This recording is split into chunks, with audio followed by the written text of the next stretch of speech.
$82 billion, more than $77 million, $100 million. I want you to know that we'll be there to help you. The announcement started in March, millions and billions of dollars at a time. Money first to help workers suddenly out of a job and businesses not allowed to open. The Canada Emergency Response Benefit will provide $2,000 a month. We're facilitating a wage subsidy up to 75%. Then came $9 billion to help post-secondary students, $2.5 billion for seniors, and money for farmers. $125 million National Agri-Recovery Initiative. All of it adding up to a staggering total, more than $150 billion and counting. So the question, of course, are these measures helping Canadians? Is this enough? Nim Calvez was laid off from her job as a hotel attendant, and she joins me now from Surrey, British Columbia. Good to see you, Nim. Hi, Rosemary. Thanks for having me. So you were laid off, not surprisingly, as hotels and the tourism sector closed down. What have you done to help yourself, and how has the government helped you? The government help us with the CERB, the $2,000 benefit that they're giving us. But aside from that, there's not much available for the workers, and it's pretty disappointing. But we're hoping in the long run or long term, the government will figure out something for the workers, especially in my industry. We are the most hardly hit because we rely on tourism for our business and for our work. And seeing how things right now, it's gonna be a while before people want to travel or stay in hotels. Well, and I think your issue is more complicated because the $2,000 is not just helping you, it's also helping your daughter who is in the Philippines. Is that right?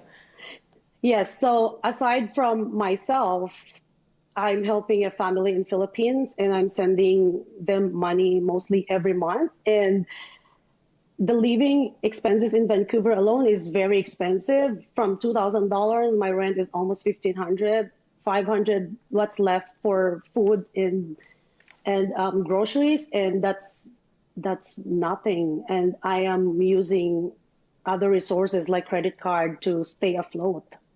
And how long do you think you can go on like that, Nim? That's not long. Like after a couple of months, and I'm not just speaking for myself, I'm speaking for my coworkers, the hotel industry, and I'm sure a lot of us, not just hospitality industry, is hit hard with this. The majority of workers are struggling, and it's very devastating for everyone to navigate in this hard times. Sure. I'm going to talk to the finance minister in a moment. If you had anything that you wanted to ask him, what would you say to him? I'd like the government to think of helping workers in the long term, because right now it's fine, but after maybe a month or two, even right now, we're not okay. It's we lose half of our wages, and that's very hard, but we can manage for short term.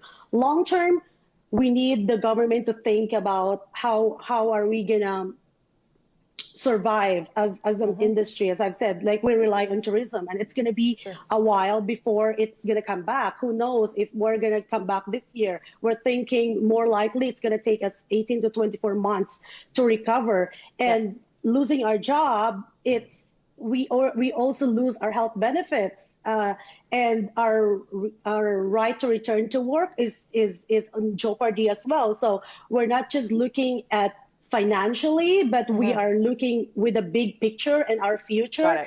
And it's very sad because a lot of us, we have put 20, 30, 40 years of our lives doing this job, and it's so devastating that we don't know what the future holds, and no one can answer it for that. Right now, we're just waiting for what's available to us, and the $2,000. I'm not speaking just for myself. I'm sure it's not enough. Okay, Nim Calvez, thank you so much. I'll put some of that to the finance minister. I wish you good health and good luck there. Thanks for speaking.